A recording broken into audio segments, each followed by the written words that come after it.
పంచాయతీ సమితి స్టాండింగ్ కమిటీలు. పంచాయతీ సమితి స్టాండింగ్ కమిటీలు అక్కడ 5 కమిటీలు ఇవ్వబడ్డాయి అన్నమాట. 5 కమిటీలు 5 బిట్లు, ఆ సైడ్ హెడ్డింగ్లే బిట్స్ అనమాట. స్టాండింగ్ కమిటీ 1 అభివృద్ధి. అక్కడ అలా అడుగుతున్నాడు, పంచాయతీ సమితి స్టాండింగ్ కమిటీల్లో స్టాండింగ్ కమిటీ 1 ఏంటి అని. అభివృద్ధిని చూసుకుంటారు వాళ్ళు. స్టాండింగ్ కమిటీ 1 అనేది అభివృద్ధి అనమాట. రెండోది ఏంటంటే స్టాండింగ్ కమిటీ 2 విద్య.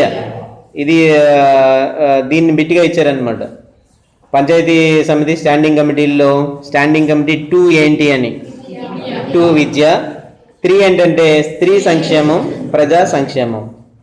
స్త్రీ సంక్షేమం ప్రజా సంక్షేమం. 4 ఏంటంటే పనులు, రహదారులు, నీటి సరఫరా, ఇతర పనులన్నీ కూడా స్టాండింగ్ కమిటీ 4లో ఉంటాయి. స్టాండింగ్ కమిటీ 5 అన్నిటికంటే ఇంపార్టెంట్ ఏంటంటే స్టాండింగ్ కమిటీ 5 ఏంటంటే విత్తం అంటే డబ్బు. సింపుల్గా చెప్పాలంటే డబ్బు అనమాట. విత్తం అంటే డబ్బు అంతే, పన్నులు అవన్నీ కాదు. విత్తము అని అంటే ఏంటంటే డబ్బు.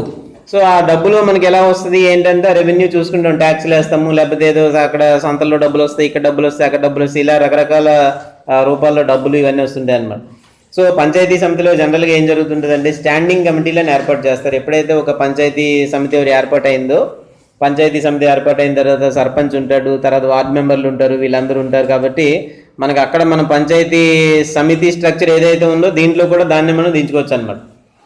దీన్నే మనం దీంట్లో తీసుకుని ఉంటే ఏమవుతుందంటే పంచాయతీ సమితి అనేటోడికి మనకి పెద్ద దాని పరిధి విస్తారంగా ఉంటుంది.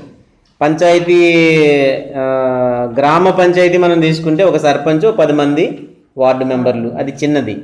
అదే మీరు పంచాయతీ సమితి తీసుకున్నారనుకోండి, ఒక 100 గ్రామాల సర్పంచులు అందరూ ఉంటారు, 100 సర్పంచులు ఉంటారు, ఒక ఎమ్మెల్యే ఉంటాడు, ఒక ఎంపీ ఉంటాడు, ఒక 2+3 ఉంటారు.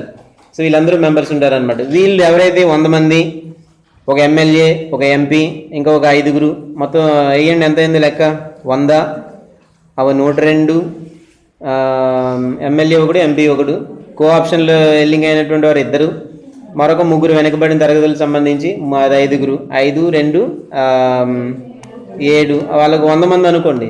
సర్పంచ్లు 100 మంది, ఎంతమంది అయ్యారు మొత్తం? 107 మంది మనకి అక్కడ మెంబర్స్ ఉన్నారనమాట. ఈ 107 మందిని ఏం చేస్తారంటే ఒక 10 మందిని కలిపి ఒక కమిటీ కింద నియమిస్తారనమాట. ఈ 107 మంది ఎవరైతే ఉన్నారో ఈ 107 మందిని కూడా ఒక 10 మంది లేకపోతే ఒక 15 మంది చొప్పున వాళ్ళని కొన్ని కమిటీలుగా అక్కడ నియమించడం జరుగుతుంటుంది. వీటినే మనకి ఏమన్నారంటే స్టాండింగ్ కమిటీలు అన్నారు. దానికి ఒక లెక్క కూడా ఉందన్నమాట.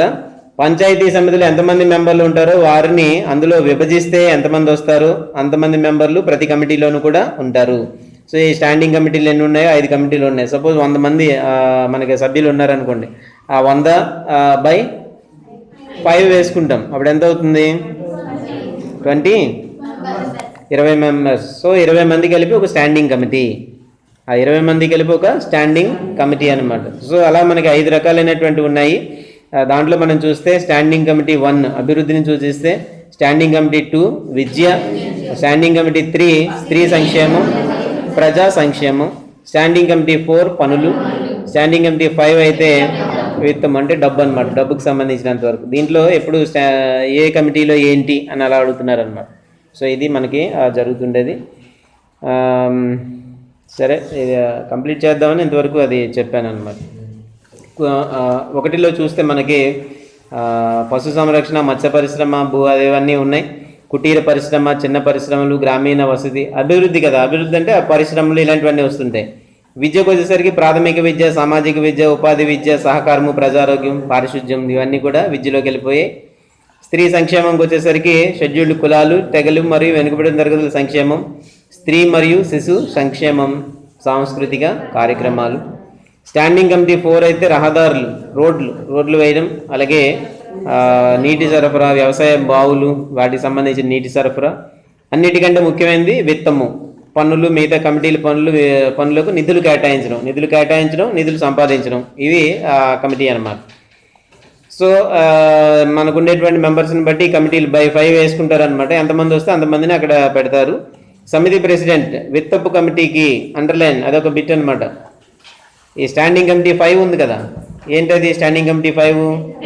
విత్తము. దానికి ఎవరు ఉంటారనమాట? సమితి ప్రెసిడెంట్ ఎవరైతే ఉంటారో వాళ్ళు విత్తపు కమిటీకి మరియు వైస్ ప్రెసిడెంట్ ఎవరైతే ఉంటారో అభివృద్ధి కమిటీకి చైర్మన్లుగా ఉంటారు. రెండు ఇంపార్టెంట్ బిట్స్ అన్నమాట. విత్తపు కమిటీ అంటే ఫైనాన్స్, డబ్బుకు సంబంధించి దానికి సమితి ప్రెసిడెంట్ ఉంటాడు. అలాగే ఇక్కడ వైస్ ప్రెసిడెంట్ ఉంటాడు కదా, వైస్ ప్రెసిడెంట్ ఎలా ఉంటాడంటే అభివృద్ధి కమిటీకి అంటే స్టాండింగ్ కమిటీ 1, మీరు అక్కడ పక్కనే రాసుకోవచ్చు అనమాట. స్టాండింగ్ కమిటీ 1కి వైస్ ప్రెసిడెంట్ ఉంటారని. స్టాండింగ్ కమిటీ 1 దగ్గర పక్కనే బ్రాకెట్లు ఏం పెట్టుకుంటారంటే వైస్ ప్రెసిడెంట్, సమితి వైస్ ప్రెసిడెంట్ అని పెట్టండి. స్టాండింగ్ కమిటీ 1 దగ్గర మీరు ఏం పెడతారంటే సమితి వైస్ ప్రెసిడెంట్.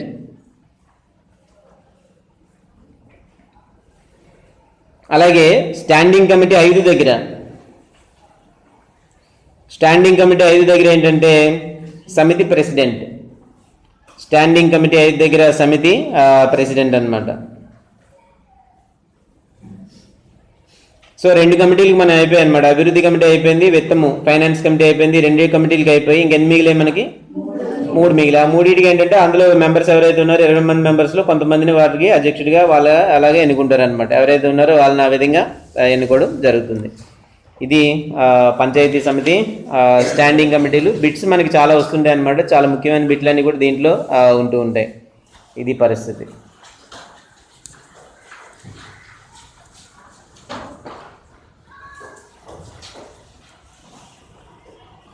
ఇది ఏడ్చుకున్నట్టు అయిపోయింది, చివరికి చెమటలన్నీ కారుతున్నాయి.